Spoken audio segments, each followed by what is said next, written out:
Bonjour, aujourd'hui je suis avec Raon de Gameblog.fr et avec Jonathan et nous allons parler d'un des jeux phénomènes du moment, Fez. Bienvenue dans Extra Life.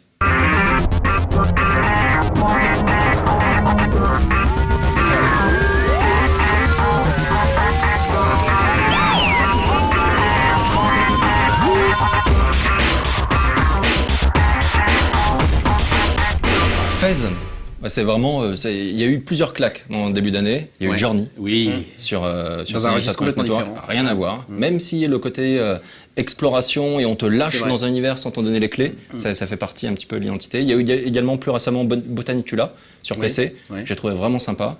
Et puis en fait, c'est mes trois. Et Trials d'Evolution, mais c'est moins indé, c'est plus grosse machine, mais c'est juste génial. Je suis d'accord. Et voilà. Et moi, je me suis concentré de ces quatre-là, sachant qu'il y avait également Mass Effect 3 qui a beaucoup fait parler de lui. Mais voilà, c'est vraiment la scène indé là qui m'a offert genre des jeux où j'ai craqué. Mais en fait, c'est bien parce qu'en fait, il y avait vraiment ces périodes clés de l'année quelque part qui ont commencé à s'installer. Alors avant, c'était le Summer of Arcade uniquement, et puis petit à petit, ça se développe. Il y a de plus en plus de moments clés de l'année où chacun des deux, que ce soit Microsoft ou Sony, ils utilisent leur réseau de distribution dématérialisé pour sortir ces petites perles là qui sont des petits jeux avec des très gros guillemets et qui sont effectivement en général des perles assez rafraîchissantes. C'est un truc hallucinant. Alors Fez, toi ça fait longtemps en fait que tu suis ce projet. Tu m'en avais parlé. Ça fait 5 ans qu'il était en développement avant de sortir. Bon, c'est un mec, c'est Phil Fish qui game design tout le jeu. Il a bossé avec un autre programmeur à côté, mais bon, en gros, ils sont pas beaucoup pour avoir fait ça. Et effectivement, je crois que la première fois que j'avais vu un trailer, c'était il y a déjà 2 ans et demi ou 3 ans, un truc comme ça. Et qu'est-ce qui t'a attiré du coup? Qu'est-ce qui t'a... À la base, tout de suite, c'est l'esthétisme. C'est cette espèce tout de suite de cachet, hommage aux 8 bits, avec des pixels très apparents, etc. Et puis après, tout de suite aussi, la formule du gameplay qui joue sur des perspectives. J'étais très loin de penser, au moment où j'ai commencé à en entendre parler, et puis même jusqu'à très récemment, jusqu'à vraiment y jouer en profondeur, qu'il y avait le second degré de lecture dont on avait parlé, et qu'en fait, le jeu vraiment c'était ça, parce que c'est vrai que l'aspect perspective, c'est sympa, à la Ecochrome, etc. C'est le cœur du gameplay au départ, mais finalement il t'emmène pas très loin. C'est tout le reste à côté qui, moi, en tous les cas, à titre perso, m'a vraiment séduit le plus, c'est-à-dire la narration absolument bas niveau, que tu vois juste dans les détails un peu partout dans les murs, où tu te dis, il y a eu des anciennes civilisations ici, il y a des langages, il y a des trucs qui se passent, etc. Et pas du tout l'aspect plateforme, alors qu'au départ, moi j'étais séduit justement par cet aspect plateforme, et je me disais ça va être du puzzle futé, machin, mais j'envisageais vraiment pas qu'il y ait ce degré de profondeur là en fait. Et toi? Bah moi en fait justement c'était avec des articles de Raon sur Gameblog que j'ai découvert le jeu il y a à peu près 2 ans, et j'avais eu les premiers trailers et c'est pareil, c'est exactement la même chose que toi. J'étais accroché par le côté pixel, couleur un peu acide, c'était super beau, super bien fait, et ce principe de gameplay avec on peut tourner à chaque fois d'un angle de 90 degrés, mais toujours sur un plan 2D. Et donc on ne savait pas du tout la profondeur que le jeu allait pouvoir offrir avec tous ces systèmes de décryptage, tout ce qu'il y avait derrière. Génial, parce que du coup, tu avais un double degré de surprise. Parce que tu te dis, bon, ça va être une perle indé, donc en général, il y a toujours des petites surprises. En général, c'est futé, c'est des mecs qui ont pu un peu bosser leur truc, qui sont complètement habités par leur projet parce qu'ils font plus que ça, etc. Et puis, par-dessus le côté rafraîchissant du visuel, des musiques qui sont extraordinaires, boum, là, tu découvres qu'il y a vraiment plus que ça. C'est à la base, on pense que ça va être un jeu de plateforme classique, et qui sera son plus, ça va être le gameplay et la richesse du level design. Et en fait, ça y est, mais il y a autre chose. Il y a beaucoup plus. Et c'est même une toute petite partie, parce que finalement c'est un jeu qui t'invite vraiment à l'exploration plus qu'autre chose. C'est pas si on recherche vraiment un jeu de plateforme avec du challenge, c'est pas dans Fez qu'on le trouvera, quoi. C'est pas Mario, c'est pas un truc qui fait appel particulièrement à la dextérité. C'est vraiment c'est plus de l'exploration. Un niveau en particulier. Il y a un niveau qui est vraiment focalisé plateforme. Là, c'est un peu de challenge. Mais sinon, ça va. Même la grosse partie plateforme, c'est plus un jeu d'exploration que de plateforme pure, quoi. Alors moi, je sais que je connais un petit peu ta manière de fonctionner avec le jeu vidéo, et je sais que toi, tu es du genre à commencer un jeu et essayer de de tout faire tout de suite, de tout récupérer, etc. Ça a été un cauchemar, mec. Quand je l'ai fait, j'ai pensé à toi.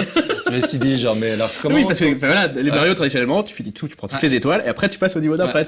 Là, c'est pas possible. Là, c'est l'horreur. Donc, on commence le jeu, et très rapidement, on ouvre une porte, on se dit genre, ok, ce niveau-là, c'est bon, il est fini.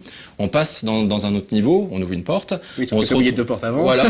Sauf qu'on s'aperçoit très rapidement qu'en ouvrant cette porte, on arrive dans un autre niveau, et toujours, on voit plein de petits cubes à récupérer. On ouvre encore une porte, on arrive dans un autre niveau, mais on se dit, comment je fais? Je retourne en arrière. Qu'est-ce qui se passe? C'est à ce moment-là que ma tête a explosé. Et quand on retourne en arrière, il y a tu regardes la carte, c'est une catastrophe. Il y a une carte dans le jeu qui répertorie bien tous les niveaux. Bon, déjà, elle est pas, faut être objectif, elle est pas extraordinairement bien lisible, hein, quand même. Heureusement qu'il y a le système d'icônes, en fait, qui permet d'identifier facilement si tu as terminé une pièce ou non. Mais clairement, au début, c'est juste, t'es là, genre, tu tournes la carte en 3D et c'est un cauchemar. Et je me suis retrouvé exactement comme tu m'as imaginé, je pense en jouant. J'ouvre une porte. Oh, bon, ça a l'air chouette ici et tout. Je commence à ramasser les trucs que je vois immédiatement. Puis je vois une autre porte là-bas. Oh, très bien, bon, on passe à la suite. Pouf, il a 2 portes, 3 portes, 4 portes. Et pouf, ça part en exponentiel comme ça. Tu te dis, oh, mais j'ai oublié 1 milliard de trucs. Et en fait, même en finissant le jeu une première fois, tu sais qu'il te reste des tas de trucs à trouver dans d'autres salles. Enfin bon, c'est gargantuesque. Et donc, du coup, est-ce que. C'est curieux parce que il y a une frustration qui est liée à ça, c'est-à-dire qu'on commence le jeu et qu'on s'aperçoit que merde, on a laissé genre 40 000 trucs derrière soi, on est là, on est frustré, on est presque stressé. On avance malgré tout, et tout doucement, en fait, on s'aperçoit que le petit personnage qui nous accompagne, donc le petit cube qui s'appelle Dot, donc au début, il nous donne 2-3 conseils sur genre, bah voilà, ça sert à ça, il faut que tu fasses ça, etc. Et très rapidement, il dit plus rien, il dit j'en sais rien, etc. Et t'as un vrai plaisir qui est associé à ça, où tu dis, oh putain, t'es frustré parce que ce truc te sert à rien, et en même temps, le fait d'être livré à soi-même, c'est quelque chose qui est frais, et qui, par rapport à plein de jeux qui nous prennent par le bout du nez, qui nous entraînent. Oui, bien sûr, bah oui, c'est ça, c'est-à-dire que ça fait partie de ces rares jeux qui te prennent pas pour un abruti.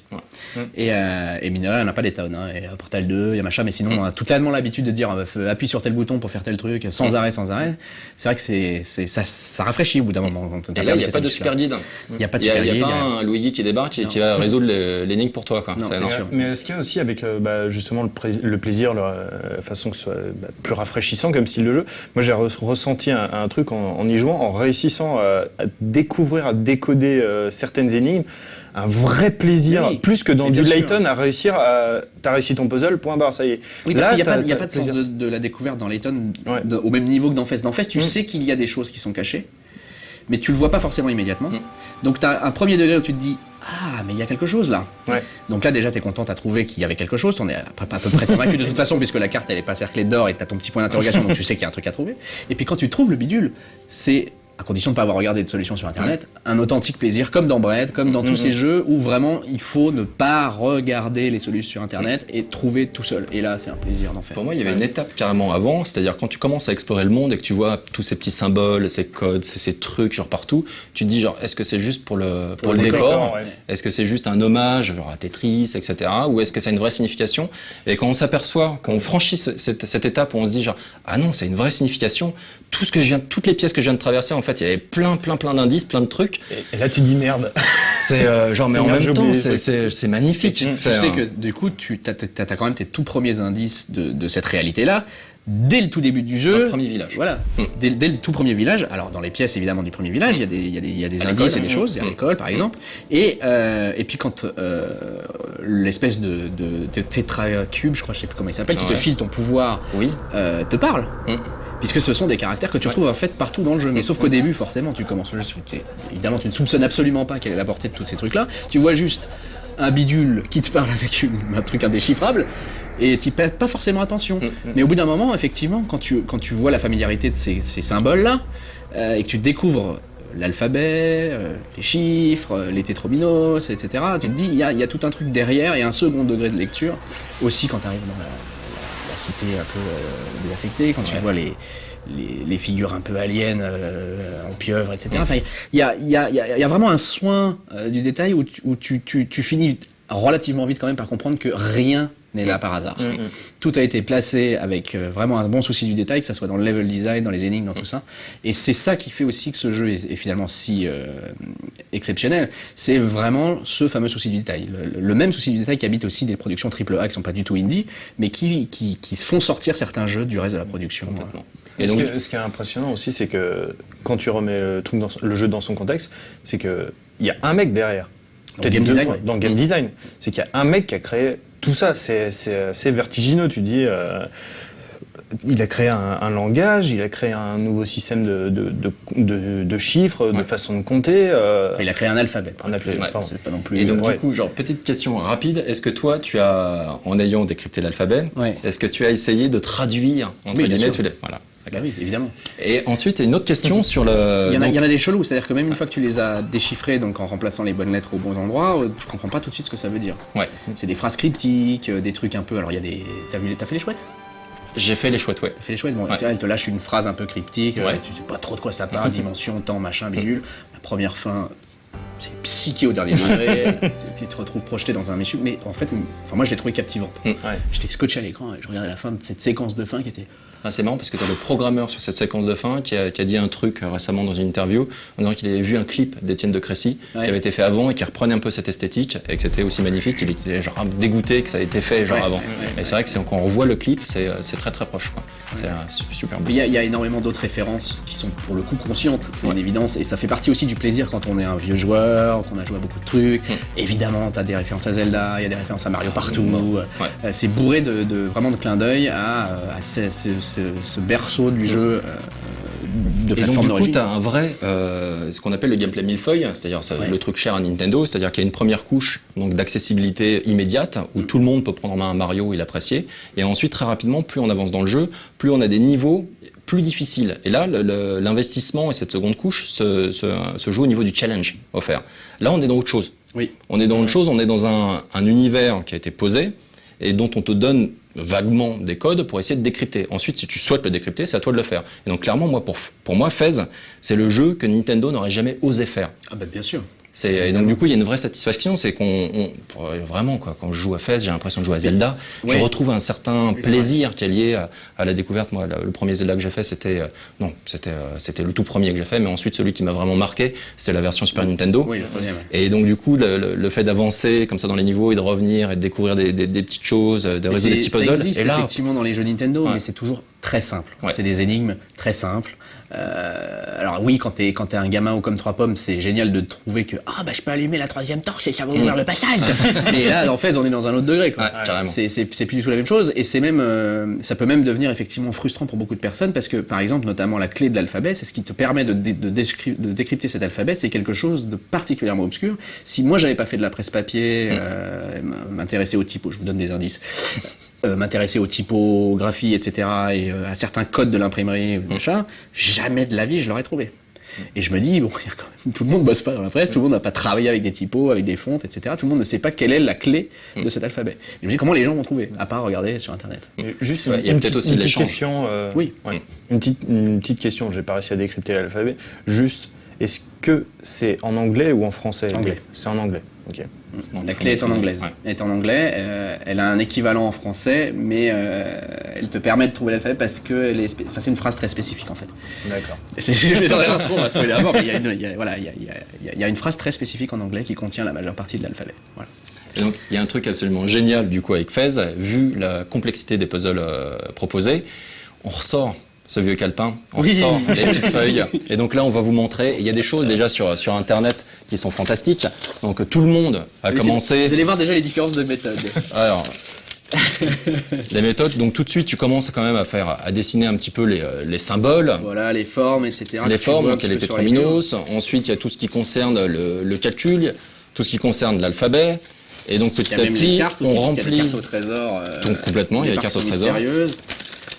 Et donc sur Internet, il y a plein de gens qui ont balancé en fait, qui ont scanné leurs notes. Et donc tout le monde peut partager un petit peu et voir la manière dont chacun a appréhendé les puzzles, dans quel ordre. Donc c'est assez rigolo. Moi j'ai pas trop regardé parce que j'ai pas entièrement fini le jeu là pour l'instant. Donc moi j'ai poussé le truc très loin. Je me suis même reproduit le petit cube de calcul. Et puis également, le truc absolument génial, donc on m'a offert genre récemment un petit iPad, et je me suis aperçu qu'un truc qui était bien pratique, c'est avec un iPad, on peut prendre des photos. Donc moi, je me mettais comme un cono devant ma télé, et je faisais tac, je prends une photo, et ensuite je m'envoyais les photos sur mon email pour ensuite les récupérer et imprimer comme ça les différents écrans en les mettant genre côte à côte, en commençant à prendre des notes, en faisant des hypothèses, etc. C'est dans tous les sens quoi. Avec des petits post-it. Quel plaisir de ressortir les feuilles de papier. Et donc justement on va déjà en parler entre nous. Et quel est le jeu qui t'a marqué là-dessus? Quel est le dernier, un jeu important, pas forcément le dernier, mais celui dont tu te rappelles avoir sorti... Voilà, et avoir pris du plaisir à prendre des notes et à cogiter sur un truc. Je crois que c'est Dungeon Master, en fait, celui qui a été le plus... Mais là, c'est pas pareil. Tu prends pas des notes dans Dungeon Master pour résoudre forcément des énigmes. Tu prends des notes dans Dungeon Master parce que sinon t'es paumé. Tu sais pas où avancer, donc tu fais tes plans, tu prends tes feuilles à petits carreaux et voilà. Mais c'est vrai que ça fait partie intégrante du plaisir et pour faire une petite parenthèse assez digressive vraiment là-dessus, je trouve que c'est quelque chose avec lequel on va peut-être renouer avec la Wii U et toutes les histoires de NFC, etc. C'est en fait l'incarnation dans la réalité, dans un objet de quelque chose qui fait partie d'un univers virtuel. Et le fait de lui donner cette réalité en retraçant des glyphes, en traçant des plans, en faisant des choses comme ça, c'est peut-être quelque chose qu'on va pouvoir retrouver finalement dans une forme très incarnée avec les NFC, les figurines, les machins.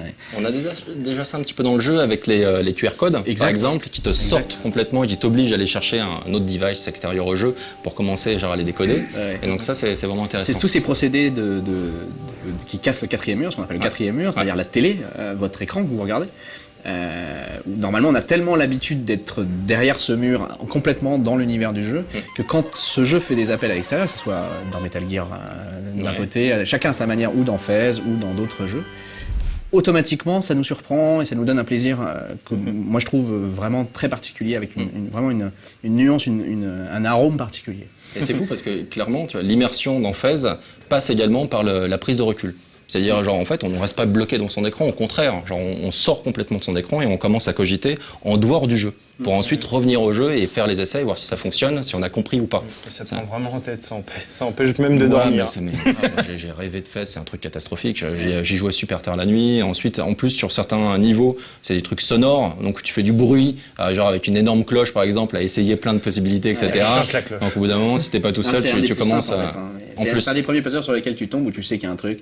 Et à ce moment-là du jeu, a priori, t'as pas encore trouvé comment compter et tout. Et toi, Jonathan, le jeu dont tu te rappelles, où tu as dû prendre des notes, etc., qui t'a marqué? Je me rappelle, c'était très vieux. J'ai un petit carnet où en fait on jouait avec mes frères, ma sœur, tout ça, à Mega Man 2. Et donc il y avait le truc de password. En fait, c'était une espèce de grille avec des billes que tu rentrais dans certaines cases et ça te faisait ta sauvegarde. Donc j'avais un carnet avec plein de codes différents, donc je pouvais reprendre le jeu un peu quand je voulais. Mais celui sur lequel j'ai le plus gratté, c'était In Memoriam. In Memoriam, ouais. J'ai aussi en alternance avec mon père et on avait chacun notre petit carnet, on griffonnait des trucs pour rechercher et compagnie. De Prince of Persia.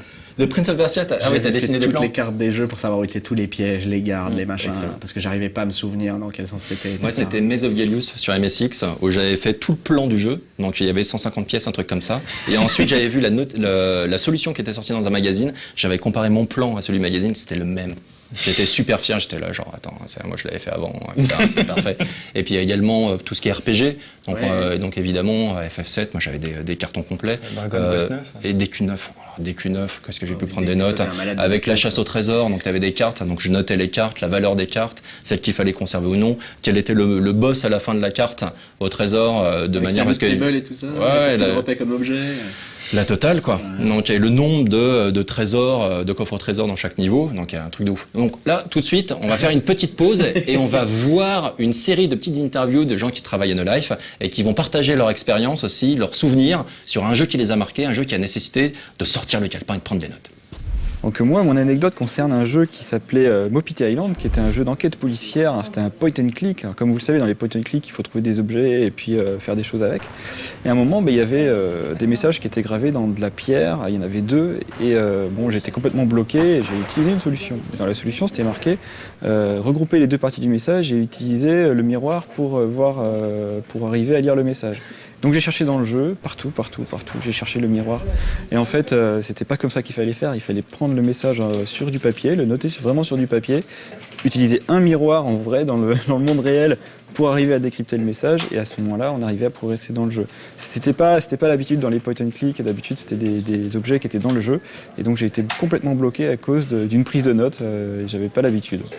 Moi, j'ai un souvenir d'un jeu où j'avais besoin de noter pour progresser, c'était l'Aigle d'Or, parce que en fait, les pièces étaient vues de haut, enfin de 3/4 haut, et quand on sortait d'une pièce, la pièce suivante n'était pas montrée avec le même angle, c'est-à-dire qu'on pouvait sortir à gauche de l'écran, et arriver sur d'autres pièces d'en haut, par exemple. Donc du coup, c'était très dur de se retrouver, de s'orienter en fait dans ce château labyrinthique. Donc j'avais dessiné les pièce par pièce sur un papier quadrillé, le plan de l'Aigle d'Or. Et en le faisant, je me suis aperçu que ça faisait effectivement une forme de château avec ses tours, son entrée. Et en voyant le plan qui se matérialisait sur mon papier, je trouvais que le jeu était encore mieux. S'il y a quelque chose que je me rappelle bien sur les notes, surtout dans les jeux d'aventure, en fait, c'est quand j'ai joué, il y a une période de ma vie où j'ai joué à EverQuest. Et à EverQuest, il n'y a pas de plan. Par contre, il y a une fonction qui permet de donner la localisation du joueur sur des coordonnées X, Y. Et comme beaucoup de joueurs à l'époque, j'avais une feuille sur laquelle je notais les locks, en fait, on appelait ça les locks, de points importants dans le jeu, de passage d'une zone à une autre. C'était vraiment très important de pouvoir se repérer dans cette espèce de jeu. Voilà, j'allais dire un adjectif, mais... Donc moi, un jeu pour lequel j'ai eu à prendre des notes, c'était Phantasy Star 1 sur Master System. Parce que pendant les phases de donjon, en fait, c'était vu à la première personne, comme dans les vieux RPG sur ordinateur. Et donc, t'avançais, et il fallait évidemment prendre des notes, sinon tu te perdais bêtement, tu mourrais. D'autant plus qu'il n'était pas facile. Donc voilà, ouais, Phantasy Star. Bon, vous avez vu toutes ces petites anecdotes donc, qui rappellent quand même pas mal de bons souvenirs sur des jeux mythiques. Donc Dungeon Master est revenu pas mal de fois, c'est absolument logique. Et donc Fez, je pense vraiment, va marquer. Genre pendant un certain temps. Donc ensuite, on va aborder vaguement, est-ce que les bugs, tout ça, ça t'a perturbé? Est-ce que tu as été sorti du jeu très souvent à cause de ça? Non, moi j'ai eu de la chance, 3-4 fois. j'ai pas eu des bugs hallucinants, parce qu'il y a un bug par exemple... sur la sauvegarde. Il y a un bug sur la sauvegarde, qui peut te péter ta sauvegarde, il y a un bug aussi qui te permet d'avoir des anticubes infinis. Ah ouais, ouais. C'est pas cool ça. Non, La mais triche. il y a certaines personnes du coup qui sont tombées aussi sur un autre glitch qui dédouble en fait un anticube en particulier, ce qui fait qu'ils atteignent des pourcentages de complétion supérieurs à ce que tu es théoriquement capable d'obtenir dans le jeu, mais c'est surtout que ça les empêche de récupérer un autre anticube. D'accord, ok. Donc ils sont persuadés d'avoir trouvé le bon anticube, machin, alors que non. Donc ils ont toujours une pièce qu'ils peuvent pas résoudre parce qu'elle est insoluble à partir du moment où ce bug se manifeste. Okay. Donc il y a plein de petits trucs comme ça. C'est vrai que c'est dommage. Ils sont en train de travailler sur une mise à jour pour essayer de régler tous ces derniers problèmes. Mais globalement, moi j'ai eu de la chance. Ça s'est plutôt bien passé. Les bugs que j'ai eu étaient mineurs. Bon, tu tombes à l'extérieur d'une pièce. Est-ce que le côté lag, ça t'a perturbé ou pas? Moi, ça m'a gonflé à un moment donné. Je trouvais ça dommage. Je me disais, genre, si le jeu conceptuellement est parfait et si la technique derrière avait suivi. Et là, je me suis dit, mince, le support de Microsoft est quand même moins fort que celui de Sony.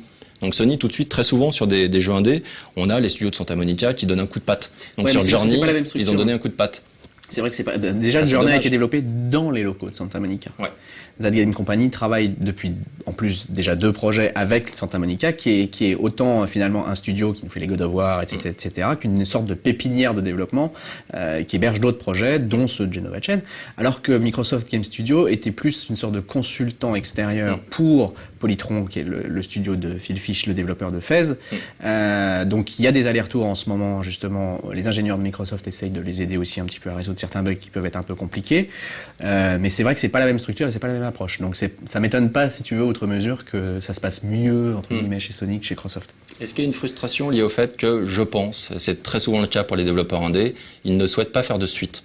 Donc Super Meat Boy, il n'y aura pas de Super Meat Boy 2, Bread, il n'y aura pas de Bread 2, et genre bon, et quand tu apprécies un jeu, t'aimes bien, surtout que là c'est un univers complexe, et là il pourrait pousser, genre aller encore plus loin. Moi je suis pas frustré parce que d'une part, il y a quand même beaucoup de puzzles qui sont dans Fez, qui sont basés finalement sur le même truc, c'est-à-dire qu'une fois que tu as trouvé la clé, tu t'enchaînes les trucs.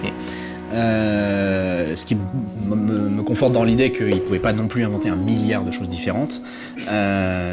Et je trouve que ça se tient. C'est-à-dire qu'en termes d'équilibre, de rythme, d'avancer dans l'univers, de découverte dans l'univers, de découverte de ce second degré de lecture, des énigmes, de machin, de bidule, la première fin, la seconde fin et tout ça, ça va, c'est cohérent. Je reste pas sur ma fin, j'ai pas, voilà.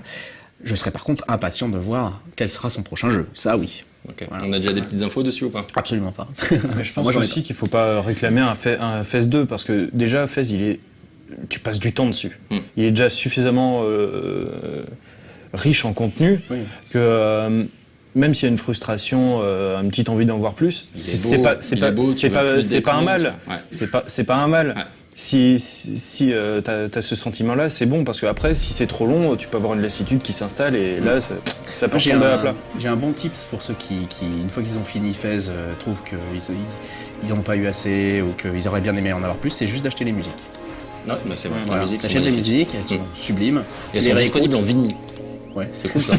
Tu les réécoutes et tu retrouves au moins ce sentiment, cet univers, vraiment cette ambiance. Et moi, ça me convient.